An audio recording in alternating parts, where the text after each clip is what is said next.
오늘 아침 말씀은 이제 그 삭개오에 대한 말씀입니다. 그 예수님께서 이 땅에 오신 목적은 분명합니다.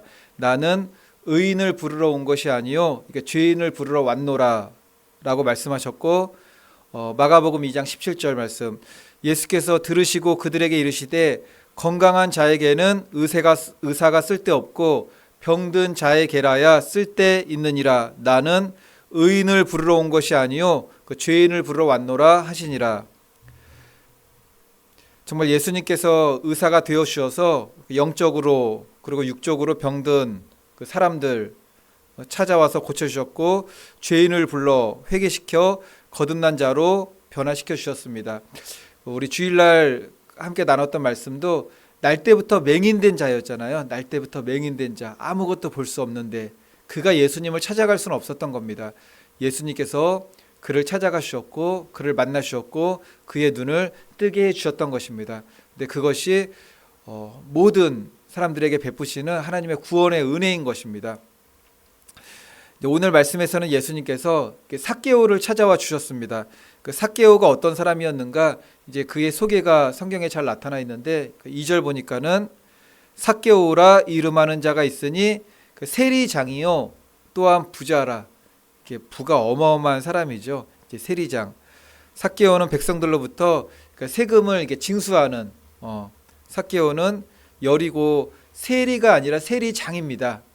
최고 장인 거죠.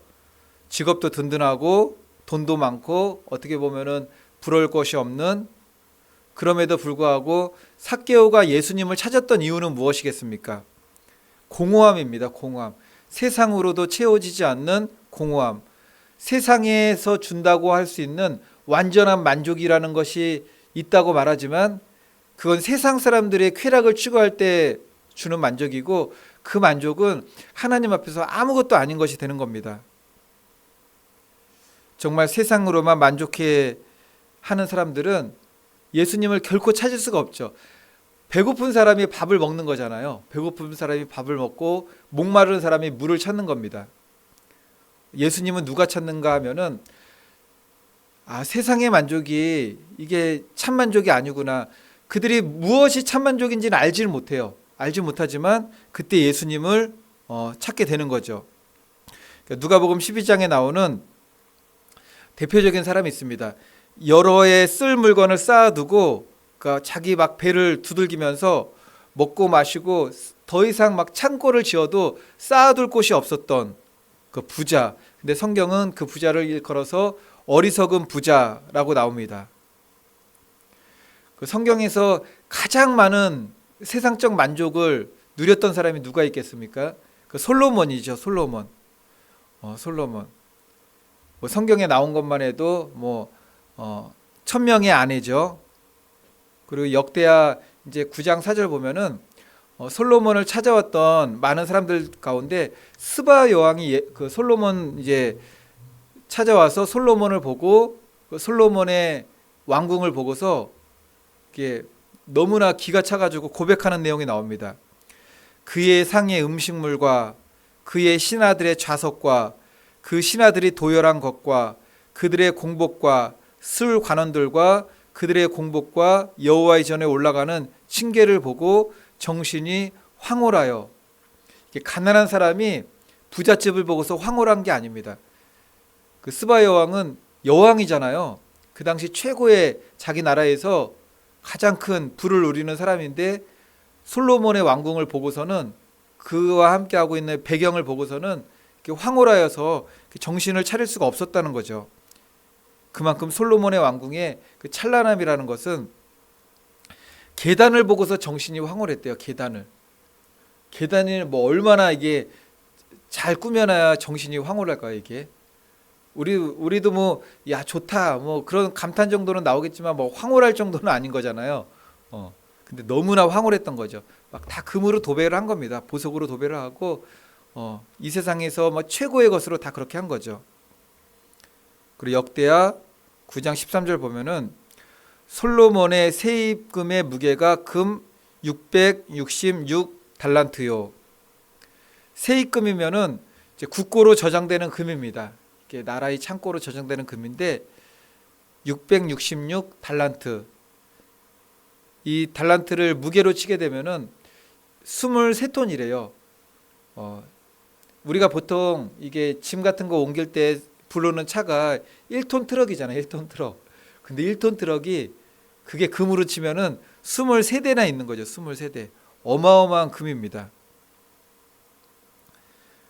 그리고 역대하 9장 보면은 솔로몬 왕이 앉는 보좌는 상하래요. 상하. 그냥 상아뿔 하나 걸어놓은 게 아니라 의자가 상하예요. 의자가 상이고 상하고 순금으로 다 입혔고 왕이 걸어다니는 발판은 금발판이래요. 금발판. 먹고 마시는 요거 잔도 다 금잔인 거죠. 금잔. 결론적으로 역대하 9장 22절 보면은 솔로몬 왕의 재산과 지혜가 천하의 모든 왕들보다 큰지라. 뭐 왕들이면 얼마나 대단한 것을 누리겠습니까? 그 왕들보다 그냥 조금 더 낫다가 아니라 큰 겁니다. 비교 불가한 거죠. 세계 최고의 부귀영화를 누린 왕이 솔로몬 왕입니다. 솔로몬 왕인데 솔로몬이 자신의 삶을 회고하면서 한마디로 정의했죠. 전도서 1장 2절. 헛되고 헛되며 헛되고 헛되니 모든 것이 헛되도다. 4번 반복이에요. 4번 반복.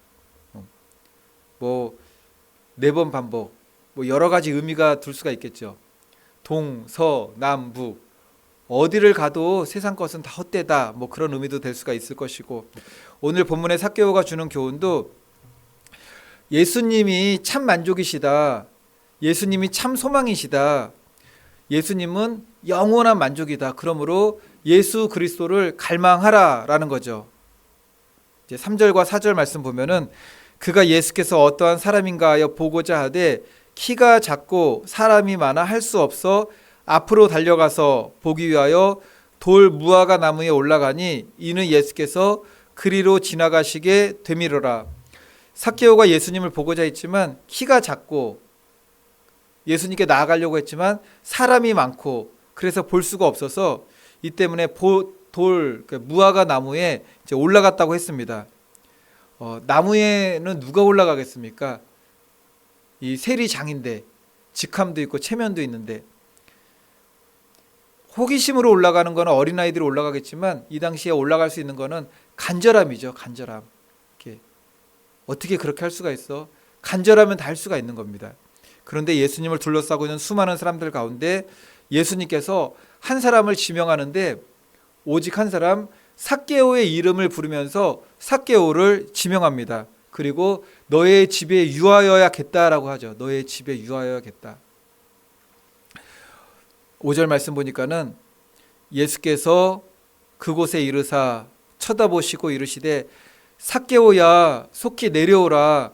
내가 오늘 내 집에 유하여야 하겠다 하시니, 물론 오늘 말씀에서 예수님께서 가겠다고 하신 것은 삭개오의 집이겠지만 오늘 이 시간에 우리 예수님께서 나의 이름을 부르면서 너의 집에 유하여야겠다라고 하신다면은 그 집은 어떤 집이겠습니까?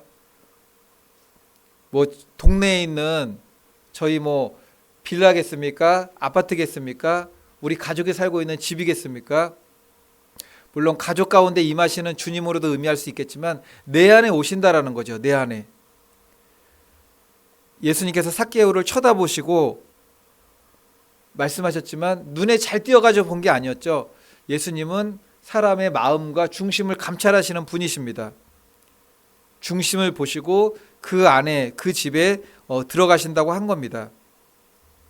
삭개오를 쳐다봤을 때 그 모습만 쳐다본 게 아닙니다. 다 아신 거죠. 삭개오의 모든 삶을 아신 거죠. 그리고 무엇보다 예수님을 보기 위해서 사람들 팀으로 이리저리 막 뛰어다니고 자존심, 체면 뭐 그런 거는 안중이 없는 거죠. 다 내려놓고 남 위로 올라가서 예수님을 정말 갈망하는 그런 모습을 다 본 겁니다. 구원은 무엇인가 하면은 구원은 믿음으로 얻는 거예요. 믿음인데 우리의 외식의 믿음이 아니라 중심의 믿음을 보고 얻는 겁니다. 그러므로 저와 성도님들 모두 예수님께서 쳐다볼 수 있는 마음의 중심, 그것을 가져야 되는 거죠. 삭개오의 집에 유하여야겠다고 말씀하셨어요. 요한계시록에 나오는 말씀이 생각이 나죠. 요한계시록 3장 20절 볼지어다 내가 문 밖에 서서 두드리노니 누구든지 내 음성을 듣고 문을 열면 내가 그에게로 들어가 그와 더불어 먹고 그는 나와 더불어 먹으리라. 예수님께서 문 밖에서 두드리신대요. 너의 집으로 들어가기 원한다라는 거죠. 이때 삭개오는 어떻게 했습니까? 문을 두들렸을 때 급히 내려와 즐거워하며 영접하거늘. 근데 그렇지 못하는 사람들이 너무나 많은 거죠. 이제 교회까지는 왔어요. 교회 왔다고 예수 그리스도를 영접하는 건 아니죠. 교회 와가지고 하나님의 말씀도 듣고 또 우리 성도의 교제도 나누고 찬양도 하고 하나님께서 교회를 통해서 그에게 베풀고자 하는 은혜를 주십니다. 문을 두드리는 거죠. 그때 마음문을 활짝 열고 예수 그리스도를 구주로 영접해야 됩니다. 급히 내려와 즐거워하며 영접하거늘. 주위에서 수근수근 거려요. 주위에서 예수님을 막 이제 갈망하고 예수님이 대화 교제가 이루어지니까는 가장 먼저 주위에서 수근거리는 거죠. 무사람이 보고 수근거려 이르되 저가 죄인의 집에 유하러 들어갔도다 하더라. 수근거리는 소리가 들려옵니다. 원수마귀 사단은 가만히 안 놔두는 거죠. 우리의 마음이 예수님께로 향하도록 가만히 놔두질 않습니다. 여러 가지 막 수근거리는 소리도 들리고 여러 가지 일들도 생겨요. 그럼에도 불구하고 예수 그리스도를 갈망하게 되면은 즐거워하여 영접하여 그 소리를 듣지 않고 이렇게 주님을 영접하고 믿음의 길을 가는 거죠. 주위에서 수근거리는 그런 세상 소리를 들으면 안 됩니다. 그거를 우리 주님 목소리 들어야 되는 거죠. 복음을 들어야 되는 겁니다. 그래서 8절 보면은 삭개오가 결단하는 믿음이 나옵니다. 8절 보니까 삭개오가 서서 주께 여짜오되 주여 보시옵소서 내 소유의 절반을 가난한 자들에게 주겠사오며 만일 누구의 것을 속여 빼앗은 일이 있으면 내 갑절이나 갚겠나이다. 지금 삭개오가 고백한 것이 무엇이죠? 열매예요. 열매. 하나님께서 가장 기뻐하시는 열매는 마태복음 3장 8절 그러므로 회개에 합당한 열매를 맺고, 회개에 합당한 열매라는 것은 예수 그리스도를 믿으면은 그 그리스도인으로서의 삶의 열매를 맺으라는 거죠. 회개에 합당한 열매, 예전에 살던 그 삶으로 살던 것이 아니라 그리스도 예수의 사람으로 살아가서 새로운 삶을 살아가는 것, 그것이 회개에 합당한 열매입니다. 우리가 회개할 때 하나님 앞에 엎드려 울고 통곡하고 자백하는 그런 회개도 있지만 그 삶이 바뀌는 거죠. 지금 삭개오가 고백한 것은 예전대로 살지 않겠습니다. 이제 내가 주님을 만났으니 주님의 자녀로 살겠습니다. 그들의 열매로 그들을 알리라. 삭개오의 열매는 무엇입니까? 내 소유의 절반을 가난한 자들에게 주겠습니다. 소유의 절반을 가난한 자들에게 주겠다는 것에 이게 우리가 가장 많이 알고 있는 말씀이 뭐죠? 하나님 사랑, 이웃 사랑이죠. 이제 내 가치관으로 내 세상적인 그런 생각과 지식으로 살았다면은 가난한 자들에게 주겠다는 것, 하나님 사랑을 내가 깨달았으니까는 이제 이웃 사랑하는 그 삶을 살겠습니다라는 고백이 되는 겁니다.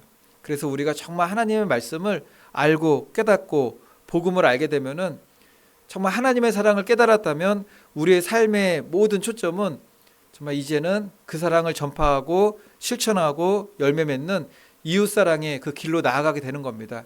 이웃 사랑의 길은 하나님께서 각 교회들마다 각 이제 성도님들마다 그리스도인들마다 주신 은사들이 다 다른 거죠. 가난한 과부와 고아들을 위해서 구제 사역을 하시는 분들도 있고, 어떤 사람들은 우리 북한 땅에 있는 우리 동포들 형제들에 대한 뜨거운 마음을 주셔서 그 이웃들, 정말 우리가 사랑해야 되는 이웃들을 위해서 헌신하시는 분들도 있고, 멀리 선교지로 가서 먼 땅에 있는, 땅끝에 있는 그 이웃들을 향해서 복음을 전하시는 분들도 있고, 그러므로 저와 성도님들도 모두 이제는 이제 삭개오처럼 예수님이 전부가 되면은 우리의 삶에 그리스도인으로서의 열매를 맺게 되는 거죠. 그 열매의 많은 부분은 하나님을 사랑하게 되었으니 이제는 이웃을 사랑하고 이웃들에게 하나님의 사랑을 나타내는 그 삶을 살아가게 되는 겁니다. 바라기는 우리 예수님이 쳐다봐 주시고 너 집에 거하야겠다, 그러한 믿음으로 날마다 거듭나고 성장해 나가는 저와 우리 오직 예수교회 성도님들 되시기를 예수님의 이름으로 축원을 드리겠습니다.